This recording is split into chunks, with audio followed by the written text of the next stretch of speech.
This is the reality of Israel and Palestine.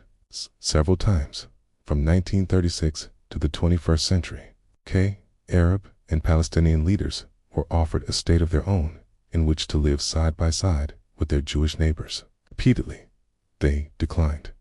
In 1936, in response to the Arab revolt and increased Arab violence against Jews, the British government appointed a commission of inquiry headed by Lord Pelé to assess the cause of the riots and recommend a solution.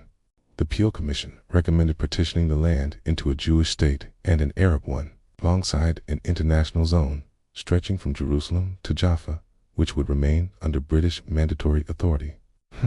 The Peel Commission was rejected by the Arabs, and by 1938, Britain had declared the plan unimplementable.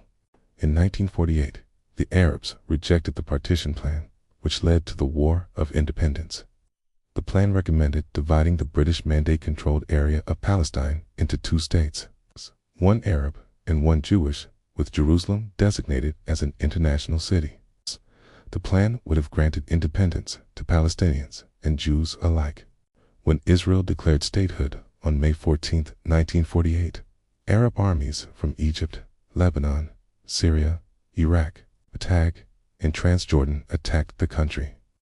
Following Israel's military victory, the Palestinian Arabs failed to create their own state, and much of the territory allotted to them by the United Nations was occupied by Jordan, West Bank, and East Jerusalem in Egypt, Gaza, and Sinai were incorporated into the State of Israel.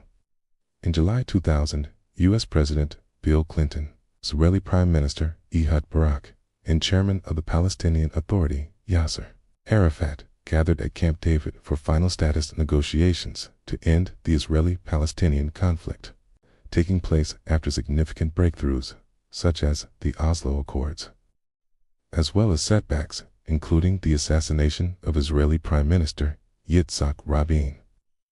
The summit represented a unique opportunity to end the conflict and give birth to a new Middle East. Unfortunately, it would end in failure.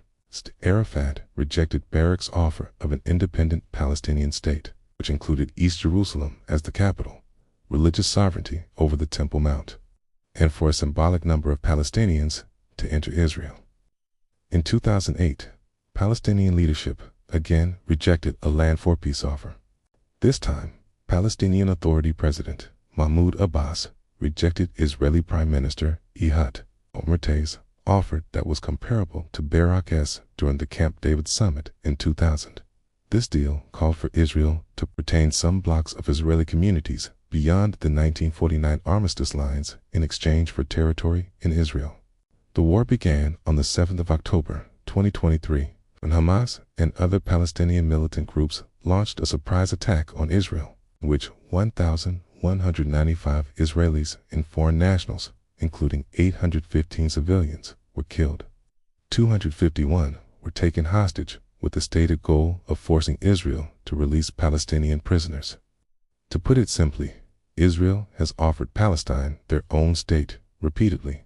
Hamas rejects the offers. Hamas will only accept the complete control of Gaza and Israel, preferably on the tops of every Jew and non-Muslim's bodies.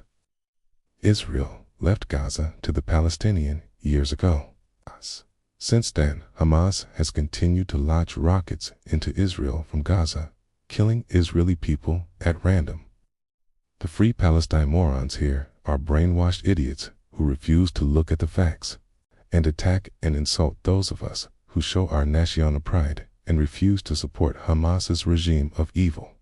Most refuse to believe that Palestinians consider gay people harem and kill them on sight.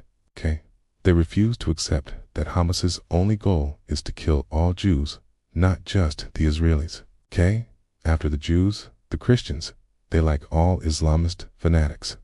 Not all Muslims won't stop killing innocent people until Islam is the only religion on this planet.